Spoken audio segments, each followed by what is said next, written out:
guys! J'espère que vous portez bien. Aujourd'hui, il y a pas mal de points que j'aimerais couvrir.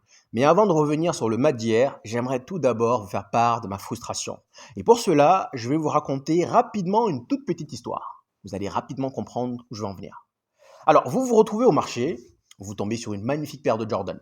Vous arrivez, vous demandez le prix, on vous dit 150 euros. Approximation 100 000 francs CFA. Malheureusement, vous n'avez pas les moyens, alors vous décidez de négocier. D'entrée, vous proposez la moitié, 75 euros. On vous dit non. Vous décidez alors d'augmenter un tout petit peu. Vous passez de 75 euros à 80, puis à 85, 90, 95. On vous dit non. C'est soit 150 euros, 100 000 francs CFA, soit on ne vend pas. Vous pensez quelque part dans votre inconscient que vous allez réussir ce bras de fer, vous allez continuer et finalement vous allez le faire craquer. Et là, tout d'un coup, venu de nulle part, il y a un mec qui vient, qui débarque, qui demande le prix, on lui dit 150 euros, tout de suite, il les paye. Et cette scène, guys, elle se passe devant vous, sous vos yeux. Vous êtes là comme un abruti. Qu'est-ce qui s'est passé? Vous l'aurez compris, guys. Kwenda. On était là. Ouais, Kwenda. Hier, juste hier, durant le live, on m'avait posé la question, quels seront selon toi les 3 joueurs qui devraient rejoindre Manchester United cet été? Et moi, dans mon inconscient, franchement, moi, Kwenda, c'est ma priorité. Hein. Kwenda, ouais, Kwenda. Parce que, si ma mémoire est bonne, David Orstein, Fabrizio Romano, janvier dernier, il nous avait dit, ouais, franchement, ça avançait bien pour lui. Et c'est vrai en plus. C'est juste que, comme je vous l'ai dit, nous sommes arrivés, on a commencé à négocier. Dès le départ, on savait qu'on n'avait pas les moyens. On nous a dit, ça sera entre 45 millions et 60. Pour autant, on a voulu croire qu'on était plus intelligent, on a commencé à négocier. 30 millions, 25 millions, non. Et finalement, Chelsea est arrivé, fou. On peut dire ce que l'on veut, guys, de Chelsea, sincèrement. Ils arrivent en mode sous-marin silencieux. Ruthless. Nous, on est là, ouais, je veux diminuer. On est là en train de faire du bruit. Ils arrivent de nulle part. Pah, une belle gifle dans la gueule. Franchement, guys, je suis désolé, mais j'ai pas envie de vous dire que tout mon contentement s'est évaporé, mais honnêtement, je me suis réveillé ce matin frustré, énervé presque. Je me dis comment, parce que ça fait 2 fois. Ça fait 2 fois. L'année dernière, Ineos nous avait fait comprendre que leur target numéro 1, c'était Olysée. On nous disait Olysée. Et nous, pauvres innocents, pauvres supporters de Manchester United, on est là, en train de, quelque part, visualiser un match avec Olysée ou encore Kwenda sous les couleurs de Manchester United. Donc, quelque part, tu te dis, ouais, tu imagines si jamais Kwenda il joue à droite en tant que piston, là, t'as Dorgu. Hier, Dorgu, il était exceptionnel. Kwenda va arriver, ça va équilibrer les choses. Tu commences à voyager. Et malheureusement, tu reviens sur terre. Parce que tu comprends rapidement que tes propriétaires sont Ineos et les Glazers. Donc oui, c'est vrai que Ratcliffe peut arriver avec plein de bons sentiments. Il peut arriver et nous dire, ouais, franchement, on veut construire l'avenir, donnez-nous 5 ans. Mais chaque fois, si vous arrivez, votre target numéro 1, vous n'êtes pas capable de l'avoir, je suis désolé, il y en a marre. D'autant plus que Kwenda, guys, c'est... Je me mets dans la place aujourd'hui, dans la peau de Ruben Arubena, je me dis, mais c'est mon joueur. Je vous ai dit que je le voulais. Vous m'avez dit non, pas de problème, t'inquiète, tu l'auras. Et au lieu d'aller verser l'argent, chose que vous ne faites jamais, vous allez négocier. 35 millions, 30 millions. Franchement, Chelsea, masterclass. Hein. On peut les critiquer dans tous les termes. Mais les gars, ils le font tout le temps. Ils ont fait à Modric, il devait aller à Arsenal, Kwenda devait venir à Manchester United. Ils arrivent, ils ne perdent pas de temps. C'est-à-dire que eux, bien qu'ils soient en train d'acheter à tout va, oui, au hasard, au moins, eux, ils sont en train d'acheter. Pendant que nous, on est en train de vouloir, ouais, préparer dans 5 ans. Mais guys, question simple. Vous pensez simplement, sincèrement, que pendant que nous allons jouer à Hiro Nakamura, c'est-à-dire que nous allons stopper le temps, nous allons essayer de nous projeter dans 5 ans, vous pensez réellement que les autres clubs, Arsenal, City, Chelsea, vont s'endormir et nous laisser faire? La réponse est non. Donc oui, ce matin, je suis désolé, je me suis réveillé un peu énervé, franchement. J'ai vu cette nouvelle, je me suis dit, encore? Olysée, déjà l'année dernière, je l'avais jusque-là. Et là, ça se reproduit encore. Bref, là, on va arriver, on va dire, tada! Bon, c'est pas grave. En fait, bref, franchement, vous l'aurez compris, je suis frustré. Donc, guys, j'aimerais revenir sur 13 points. 13 points que j'ai notés sur le match d'hier. Donc, premier point. Il y a 4 points de Rubena en conférence de presse. Premier point, c'est ce qu'il a dit de Zerzi. Il a dit que Zerzi, c'est un joueur très élégant, qui est magnifique à regarder. Mais il a ajouté quelque chose, et ce quelque chose-là m'a beaucoup plu. Il a rajouté, sauf que parfois, il oublie que c'est un attaquant. Et donc, en réalité, il doit développer ce qu'il dit. Il doit développer cet esprit ruthless-là. Et c'est exactement ce que je lui ai dit hier. Et pourquoi ça me plaît? Parce que j'ai remarqué que chaque fois que Rubena arrivait en conférence de presse nous dire les termes, j'ai remarqué que dans les prochaines semaines, voire dans les prochains mois, ces choses qu'il nous avait dit vont commencer à se concrétiser. Et je pense que là, il va faire en sorte, petit à petit, step by step, que Zerzi devienne un tueur. Encore une fois, Zerzi, il est magnifique pour moi. Franchement, j'ai adoré son match. Mais il y a eu une occasion, il y a Bruno qui lui fait une passe, magnifique passe à l'aveugle. Il rate, la balle elle revient, Mazraoui, il rate. Sur cette action, il aurait pu marquer un triplé. Enfin, il a eu 3 occasions, coup sur coup, il a raté. Donc, il doit vraiment développer cet instinct de tueur. Point numéro 1. Point numéro 2, c'est ce qu'il a dit de Bruno Fernandes. En disant, nous devons coûte que coûte faire en sorte que Bruno Fernandes, enfin aider Bruno Fernandes à gagner des titres. J'ai bien aimé cette phrase. Dans le sens où aujourd'hui, encore une fois, nous sommes éliminés de toute compétition. La seule possibilité que nous avons aujourd'hui pour pouvoir remporter un trophée, c'est l'Europa League. Et il se projette déjà. Il se projette déjà parce que le troisième point dont j'ai envie de vous parler, c'est quand il parle de Lyon. Il dit, ce qui va faire la différence dans cette compétition, ça sera il dit physicality, mais je ne sais pas si ça se dit en français. Le physique, enfin oui, le physique, oui, je pense. Le physique fera la différence. Mais il a souligné que Lyon, donc tout de suite déjà, il a commencé à se projeter. Ça, j'ai adoré. Il a souligné que Lyon est également une équipe physique. Donc, il faudra trouver d'autres moyens pour pouvoir les battre. Nous ne sommes que le 13, c'est-à-dire on vient de finir le match, on vient d'éliminer la Real Sociedad. Tout de suite, il nous parle directement de Lyon. Donc tout de suite déjà, il est déjà dans le match de Lyon. Et conclusion, je me dis, il va avoir quasiment 2 semaines pour préparer. Et c'est un bosseur. Ce sont ces petits détails-là qui font que on voit que c'est un bosseur. Vous voyez? Il n'est pas là à venir se contenter de la victoire. Ça, c'est ce que Ten Hag allait faire. On a maîtrisé, on a gagné. Non, non, non, il te dit, ouais, on a gagné. Tout de suite, il se projette. Point numéro 4, c'est ce qu'il a dit sur Casemiro. Et là aussi, j'ai beaucoup aimé. Il dit, en réalité, Casemiro, je commence à le connaître. Et donc maintenant, j'essaye vraiment de l'aider le maximum, enfin le mieux possible, et de le mettre dans de meilleures conditions. Et en effet, c'est vrai que on a beaucoup critiqué Casemiro. Quand il est arrivé, il ne connaissait pas encore les joueurs. Et c'est valable pour Casemiro, c'est valable également pour Garnacho, c'est valable quasiment pour tous les joueurs. C'est-à-dire que c'est un coach qui a sa philosophie, certes, mais également qui réfléchit vraiment pendant longtemps, qui réfléchit comment est-ce que sa philosophie pourrait bonifier, pourrait vraiment aider ses joueurs. C'est-à-dire que c'est vrai que j'ai ma philosophie, je compte ne pas changer, mais en même temps, j'aimerais observer de près, prendre ma loupe, les observer, regarder les joueurs que j'ai à ma disposition et voir comment est-ce que je pourrais tirer le meilleur de ces joueurs, tout en gardant ma philosophie.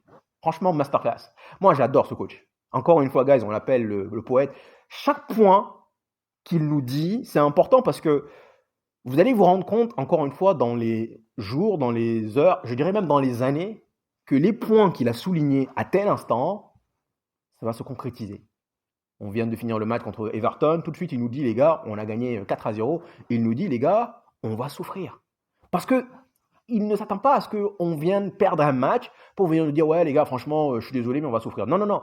Il profite de l'instant où, justement, nous sommes dans une bonne dynamique, dans une bonne atmosphère, pour nous dire tout simplement, franchement, c'est vrai qu'il y a eu 4-0, mais il a profité de cet instant pour souligner les points négatifs. Chose qu'on a vu juste après, justement. Ça, ce sont les 4 points que j'ai relevés par rapport à Rubena en conférence de presse. Ensuite, Bruno Fernandes. Il y a pas mal de personnes qui ont dit qu'on lui a posé la question, apparemment, vous ne marquez que des pénaux. Et il a répondu, franchement, ce n'est pas facile, demandez à Liverpool. Honnêtement, je suis allé chercher, j'ai cherché dans tous les sens. cette partie-là, je ne l'ai pas trouvée. Donc, je ne sais pas si c'est vrai, mais je vous dis que je ne l'ai pas trouvée. J'ai écouté pourtant de fond en comble. J'ai retourné honnêtement les interviews de Bruno Fernandes, mais à aucun moment j'ai trouvé cette partie-là. Parce que pour moi, sincèrement, à première vue, j'allais vous dire sincèrement, c'est masterclass. Ça, c'est ce qu'on appelle de la répartie. Honnêtement, c'est une bonne pique, mais en même temps, ça, c'est quelque chose que moi, je pourrais dire en tant que supporter, en tant que fan, en tant que quelqu'un d'externe. Moi, je pourrais dire ça. Mais franchement, en y réfléchissant, c'est mal vu de voir soit Amorim, soit un joueur, soit même le capitaine de Manchester venir dire, demander à Liverpool. C'est une pique, oui, nous en tant que fans, on aime bien, mais je trouve que c'est quand même assez déplacé. Donc encore une fois, ce que je pense, ce qui se passe régulièrement, c'est que y en a plein qui vont aller parfois inventer des propos.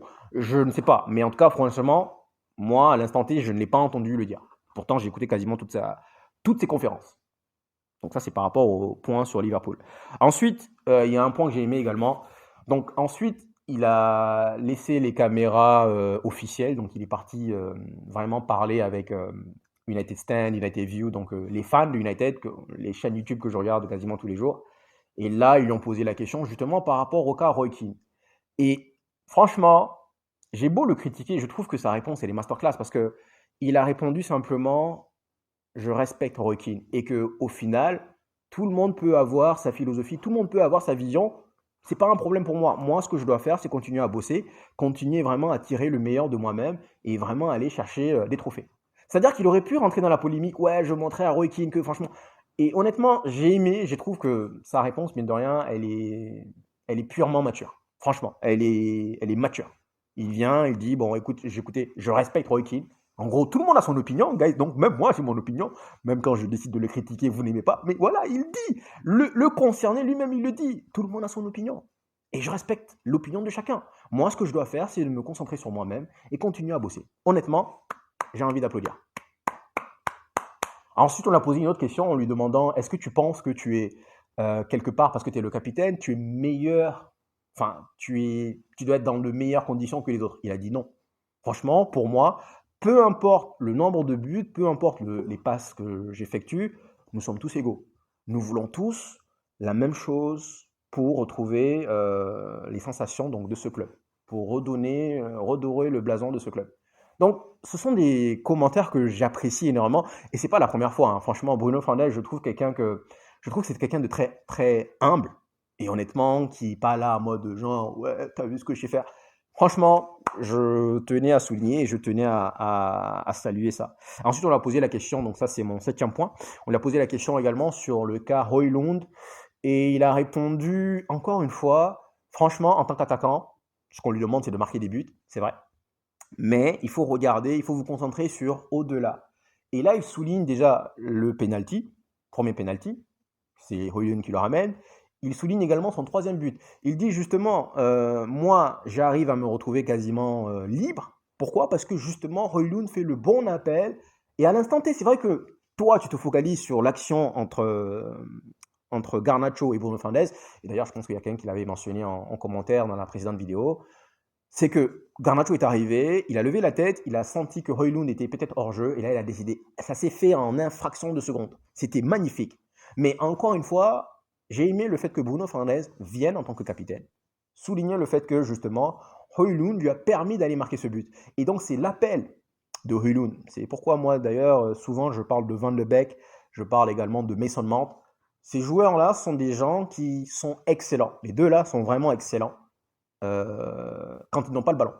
Donc leur déplacement, leur mouvement sans ballon, c'est juste exceptionnel. Donc sur le coup, vous allez vous concentrer sur la personne qui vient de marquer, mais encore une fois, si on revient sur cette action, sur le 3e but, Bruno Fernandes, il revient sur le fait que justement l'appel de Højlund a attiré vers lui 2 défenseurs de la Sociedad, ce qui lui a laissé quasiment le champ libre.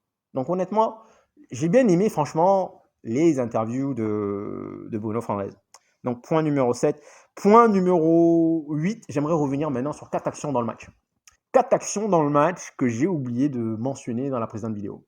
Action numéro 1, sincèrement, c'est le petit pont de Mazraoui.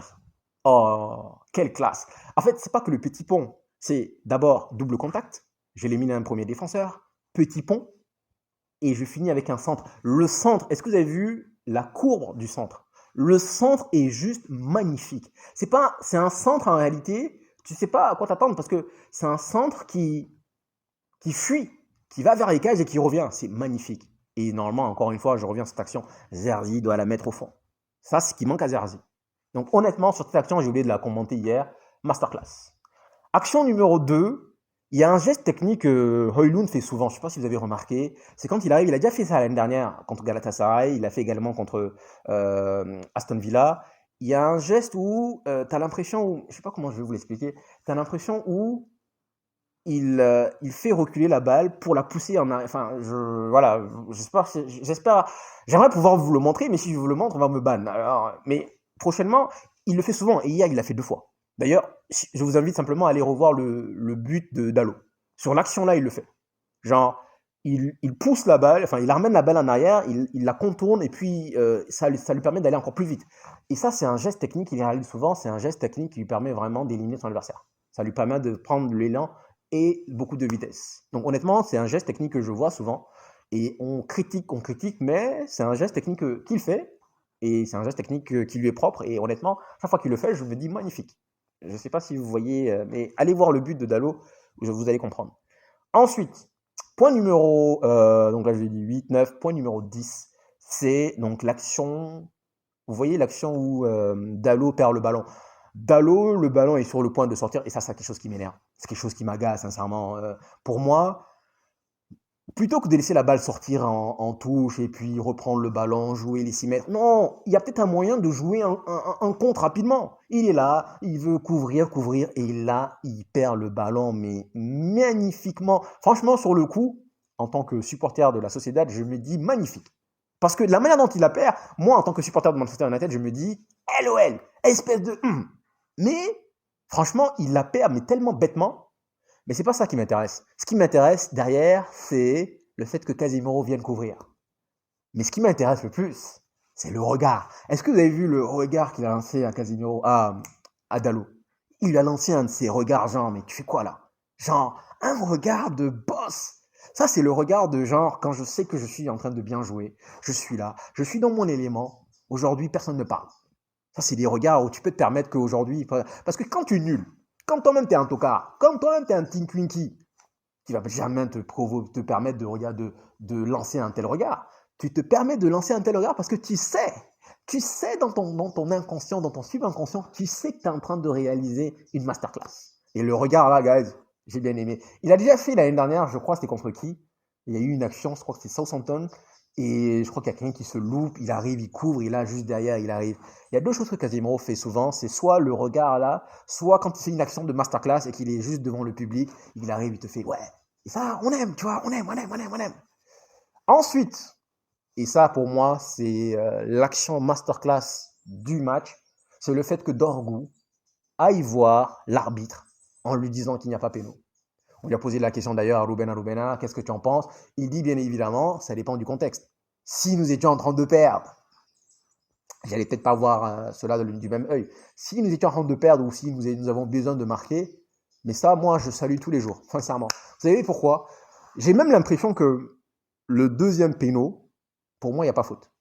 J'ai l'impression, honnêtement. Moi, j'essaye, honnêtement, même si c'est mon équipe, même si c'est Manchester United, tous les jours, j'essaye de visualiser la scène adverse. C'est-à-dire, est-ce que si cette scène aurait été contre Manchester United, en défaveur de Manchester United, est-ce que oui ou non, j'allais apprécier? Est-ce que oui ou non, j'allais dire c'est penalty? Est-ce que oui ou non, j'allais réclamer, j'allais injurier l'arbitre? Et pour moi, sur le deuxième péno, c'est assez soft. Il le touche, mais j'ai plus l'impression que c'est Dorgu qui va le cogner plutôt que l'inverse. Et donc quand Dorgu, sur l'action, à l'action T, quand l'arbitre a sifflé péno, tout de suite je me suis dit il n'y a pas péno. J'ai dit non, franchement là, il n'y a pas péno. Et ça me fait un peu mal de voir 3 buts dans le même match, 3 pénos. Et sur le coup, j'ai pas aimé. Faut être juste. Et franchement, ça c'est masterclass. Moi j'aime bien la justice. J'aime pas les gens qui veulent tricher, qui veulent... Non, je déteste ça. Donc généralement... j'essaie d'être le plus droit possible. Et cette action-là, pour moi, elle résume la mentalité parce qu'il n'a que 20 ans. Ce n'est pas un enfant du club, c'est quelqu'un qui vient d'arriver, il est là il n'y a même pas un mois. Et se permettre de faire ça, derrière, tu peux te... Si jamais le match va dans l'autre sens et que derrière, la Real Sociedad arrive à égaliser, les gens vont l'en vouloir. Alors que moi, sincèrement, tous les jours, même si au derrière, on arrivait finalement à se faire éliminer, j'allais tous les jours applaudir, tous les jours saluer. Et donc, je reviens finalement, il reste 2, sur Paul Scholes. Paul Scholes qui avait déclaré avant que franchement, il ne voyait pas comment Manchester United pouvait aller au bout. Là, quand on l'écoute, il a révisé sa vision. Il a expliqué que oui, qu'il y avait 3 bonnes équipes, en soulignant donc l'Athletic Bilbao, la Lazio et peut-être Tottenham. Bon, guys, il faut quand même rappeler que Tottenham, cette année, en 3 matchs, ils nous ont battus quand même 3 fois. 3-0 chez nous, 4-3 en Cup et 1-0 chez eux.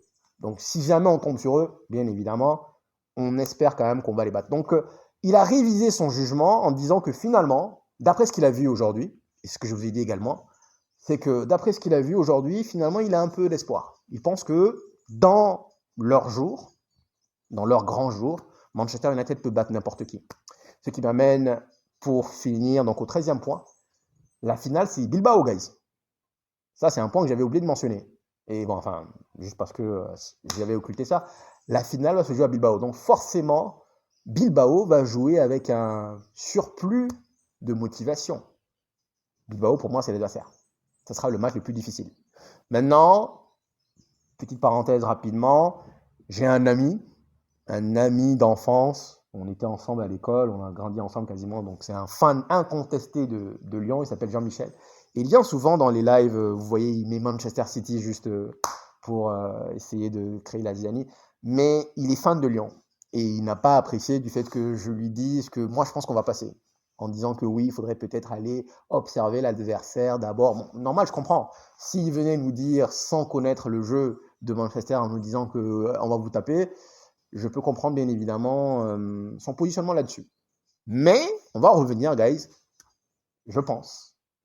Il m'a parlé de Cherki, il m'a parlé de Lacazette. Oui, bien évidemment. Mais moi, je sais également que j'ai vu Manchester United. Faut qu'on se dise la vérité, on est naze. Mais également, j'ai vu Manchester United jouer cette année contre Liverpool, sous Ruben. J'ai vu Manchester United jouer contre Arsenal, contre Manchester City. Donc, je sais que ça va être difficile. Je ne prends pas ça à la légère. Mais je pense qu'on va passer. Bien évidemment, encore, on aura le temps d'en discuter. Mais voilà, guys, je voulais donc vous faire part de ces 14 points. J'espère que vous avez apprécié la vidéo. Merci infiniment donc pour le soutien. Et puis donc, je n'ai pas encore écouté la conférence de presse. On va l'écouter demain. On la fera demain. Dimanche, on joue à 21h. Donc encore une fois, je ne verrai pas la première mi-temps. Donc, merci guys d'être venus jusqu'ici. Et puis bon, ben, prenez soin de vous et je vous dis à la prochaine. Ciao, ciao.